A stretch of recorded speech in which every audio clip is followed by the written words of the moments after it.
white siblings is a form of identity neglect. The parents argue they are afraid of saying the wrong thing or causing more pain. Reynolds does not offer them sympathy. He tells them they must be willing to make mistakes and face the anger of the world for the sake of their child. He leaves them in silence, forcing them to finally look at the daughter whose reality they have spent years trying to ignore. Max Goodwin attempts to block the hiring of Veronica Fuentes, his former mentor, known for prioritizing corporate profits over patient care. Karen ignores his warnings. Veronica is the new medical director of New Amsterdam. She enters Max's office and immediately moves his desk, mocking his need for natural light. She tells him his time is up. Karen presents them with a challenge, a $10 million land donation in East New York. Max takes Veronica to the site. He identifies the area as a food desert and proposes building a non-profit grocery store to address the root cause of local illnesses. Veronica laughs at the suggestion. She presents the cold data. Under Max's leadership, the hospital is running an $84 million annual deficit. To her, Max's idealism is the reason the hospital is dying. Veronica reveals her plan to sell the land to Unifel, a massive corporation that owns fast food chains. They intend to build a factory on the site. Max refuses to sign the deal, arguing that the factory will produce the very food that kills his patients. Veronica remains unmoved. She tells Max she does not need his approval. She will wait 5 weeks for him to leave. Once he is gone, she will dismantle every clinic, program, and initiative he built. She stares him down and delivers a final fact. She has never been hired to replace a successful director. Max stands in his office, watching his successor prepare to erase his life's work.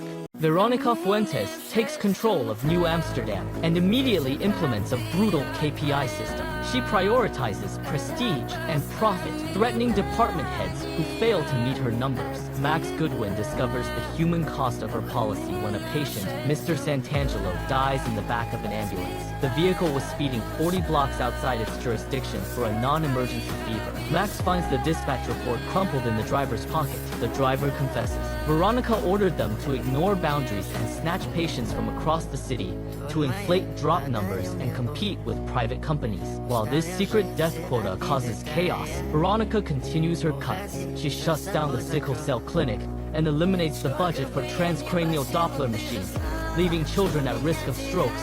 She believes she has consolidated her power. With only 2 weeks left before his departure, Max executes a silent counterstrike. He does not file a grievance. He exploits a financial loophole. He uses the diverted funds from the closed clinics to purchase a private hospital-owned ambulance fleet. By owning the transport, Max bypasses the corrupt system Veronica built. He effectively seizes control of the patient intake process, rendering her capitalist strategy obsolete. Veronica watches, stunned, as her own budget cuts are weaponized against her. Max has dismantled her expansion plan from the inside, proving that in his final days, he is not a departing administrator, but a threat she cannot contain.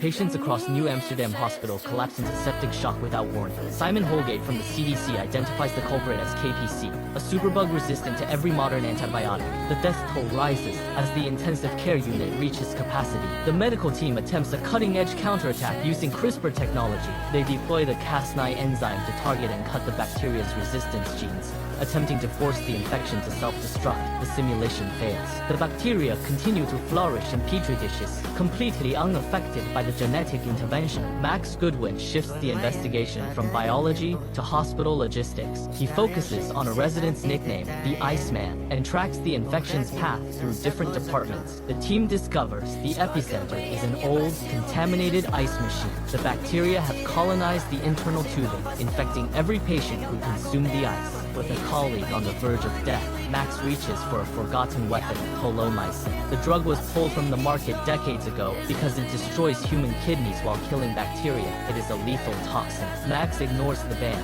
and orders the administration of the drug. To prevent total organ failure, he synchronizes the treatment with continuous dialysis. The machines pump the poison into the patient's veins to eradicate the KPC, while simultaneously filtering the blood to save the renal system. The patient's vitals stabilize. The banned drug succeeds where modern science failed.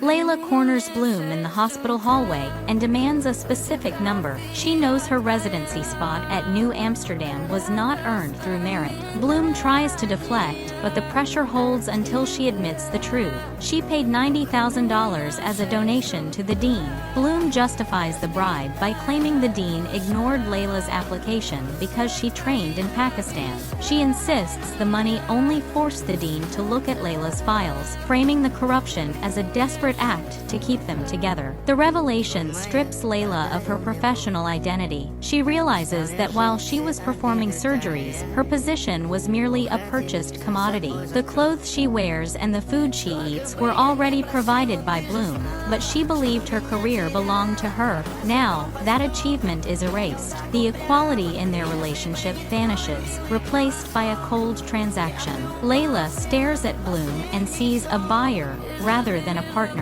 Later, Layla delivers a final judgment. She tells Bloom that this was never about love or sacrifice. It was about ownership. Bloom did not want a girlfriend. She wanted a possession she could control with a checkbook. By buying the residency, Bloom turned Layla into a line item in a bank statement. The power imbalance is absolute. Layla refuses to be a part of the collection. She walks away from the woman who bought her life, leaving the $90,000 career behind. The relationship ends with a cold statement of fact. You cannot love what you have already decided to own.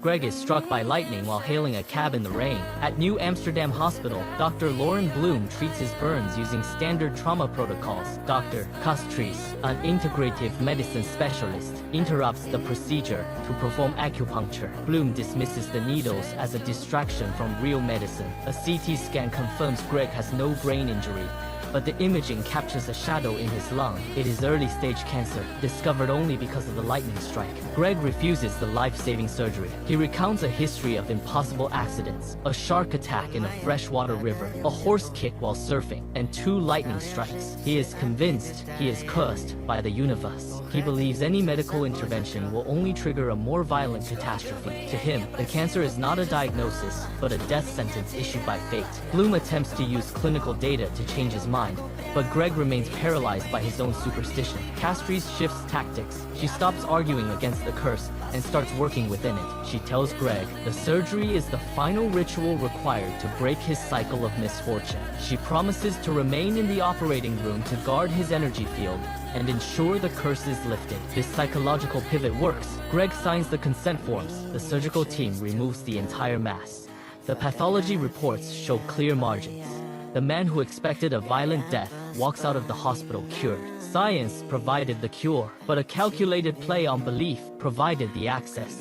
New director Veronica Fuentes takes control of New Amsterdam and immediately prioritizes profit over patients. She shuts down public health programs and terminates veteran staff members to balance the ledger. The remaining doctors observe the systematic destruction of the hospital's mission. Dr. Elizabeth Wilder refuses to surrender. She organizes a clandestine meeting in the morgue, far from the reach of administrative surveillance. She proposes a secret insurrection to provide care that is now officially prohibited. The group adopts the name Vive la Resistance. By day, the doctors perform their duties with robotic compliance. By night,